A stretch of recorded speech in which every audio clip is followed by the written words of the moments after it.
Hi everyone and welcome to the Free Range Diva. Recently I was watching a video on the channel, it's called Tamara's Timeless Beauty. And this video was her top 5 superfoods that will give you beautiful skin. I will link hers below so that you can check it out. And it was great. I learned a lot. I had fun watching it. And I thought, I think that my top 5 superfoods would be different. So that gave me the idea to do this video. So before I start, I want to say that dietary restrictions are real. Just because I'm going to be talking about certain foods does not mean that those foods may necessarily be right for you. Fortunately, there are thousands of things that we can eat that are going to give us not only beautiful skin, but really a beautiful insides as well. Also, beauty isn't everything. Obviously, outside beauty is only a part of the equation. It's more that when you look in the mirror, you really feel good about what you see looking back, about the person that you see looking back at you. And sometimes that takes mental inner work in addition to eating a good diet. So I guess that's enough of the disclaimers. My name is Cheryl, by the way, if you don't know me. And if you do, welcome back. And so let's just jump into the video. So there are certain nutrients that we all need in order for our body to function at its best. Certain nutrients that we can't make on our own. And the number one, or actually this is not in any particular order. The first food that I want to talk to you about, flax seeds, is a way for you to get omega-3 fatty acids into your body. The omega fatty acids are critical. We don't make them, so we have to get them from our food. And we need 2 in particular that are very good for our skin. One of them is omega-3s, and what's nice about flax seeds is that they also have lignans and phytoestrogens that have an impact on our body and our overall, what do you want to call it, bounciness, suppleness to the skin. You need fats, you need fatty acids. So flax, first of all, you have to have the seeds fresh, grind them up in order for them to be bioavailable. And then I eat 2 tablespoons of ground up flax a day. And that does a lot. It goes a long way for keeping the skin soft, supple, and as well as balancing my hormones. So flaxseed is critical for me. I do not go a day without it, most days. Still on the subjects of fatty acids, I want to talk about omega-6 fatty acids. And my favorite top superfood way of getting omega-6s is eggs. The humble little egg, not those pale yolked things that you get from factory farm and conventional grocers. I'm talking about eggs from chickens that have been free range. That have roamed around, that have had a chance to eat their ancestral diet, grubs, ticks, worms, things like that that really make the egg yolk, which is where all your nutrition is, dark and rich and a nutritional powerhouse. Not only do eggs have omega-6s, but they have the other critical component to having really beautiful skin, protein. They are a highly digestible source of protein, complete protein. They also have B vitamins like biotin in them. They have vitamin A, vitamin E, and both critical for good skin. They have selenium and zinc. And for me, I can eat an egg and it not only satisfies my hunger, but it satisfies something on a deeper level, some nutrient that I'm not getting. There's a reason you have the yolk and the white together. They work together.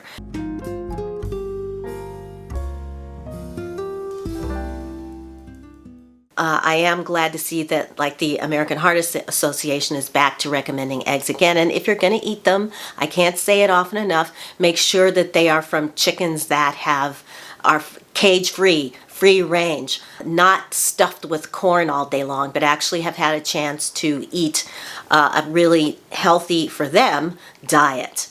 For a small price and a compact little size, you get a lot of nutrition in the humble little egg, and that is what makes them number 2 on my superfoods list.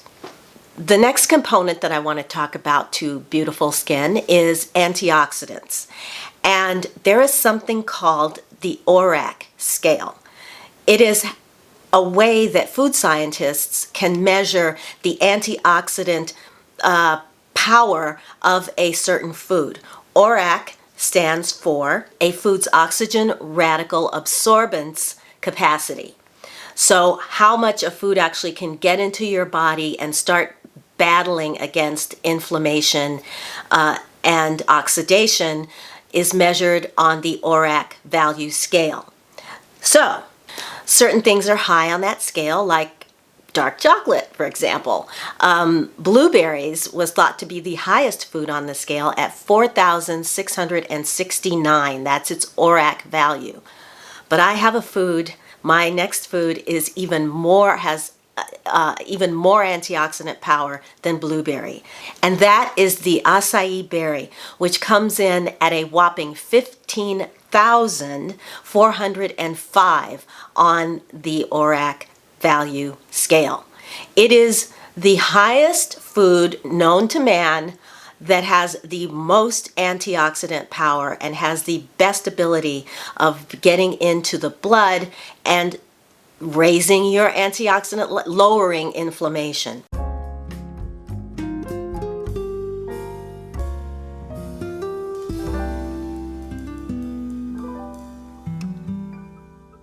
I was reading on Harvard University's website, and they were talking about a 2008 study of a group of fasting participants. They were given acai berry, blueberry, placebo, different things to measure the impact of the antioxidants on the participant system. They found that acai berry not only got into the system, it raised the antioxidant levels of the participants that ate it, as well as lowering those markers of inflammation. If you can only get, and the pulp, the frozen pulp that you get at the grocery store is the second highest form of acai berry, because if you can get freeze-dried, the ORAC value of freeze-dried jumps by about a factor of 10. So acai is just, and it's delicious. It doesn't have any sugar in it. It has kind of a cocoa flavor in the background, but it's just a beautiful, delicious berry fruit that you can put in your smoothies. You can make acai bowls. However you want to get it in, because it's good. Number 4 on this list is, all right, everybody knows that leafy greens are an amazing superfood and they're really, really good for you. But I wanted to find out which of the leafy greens was the superest super of the leafy greens. And everyone thinks that kale is the end and the beginning of leafy greens, but that's not true. In my estimation, and I'll tell you why I chose this one green, that one green is Swiss chard. So it has more vitamin A than kale, less vitamin C, but much more vitamin K than kale. It has more potassium, more manganese, way more iron, and it has a bioflavonoid in it called syringic acid. And bioflavonoids are just one of the many different types of antioxidants, and there are very few foods that have that particular bioflavonoid in it. And this is measured by a cup serving of chard compared to kale, and it comes out, in my estimation, much higher. Way more, it has a deeper mineral profile, so that you're getting a lot more minerals. You can kind of taste it. I mean, that's my top favorite vegetable, period, is Swiss chard. And I love the flavor of it. It has slightly sweet flavor to it, but it also, you can taste the minerals. You can kind of get, you know that you're getting a lot of minerals when you eat Swiss chard. I cook it simply, I chop up the ends because the ends are delicious. I love the ends. And add that into a pan with a little bit of onion, water, and a little bit of salt, and then put the greens in there. And they cook up very quickly and they taste delicious. You can cut them up and use them in soups. If I'm making a quiche, I put them in there. I put Swiss chard in pretty much anything and everything that I can put it into. And I also want to just do a quick mention of the number two green that you may not have thought about, and that's collards. And again, that's because it has way more vitamin K than any other green, way more, much more. And in addition to all the other vitamins and nutrients that you would get in kale. So vitamins A, C, K are really important for skin health. So of course you want to get them in as often as you can during the day.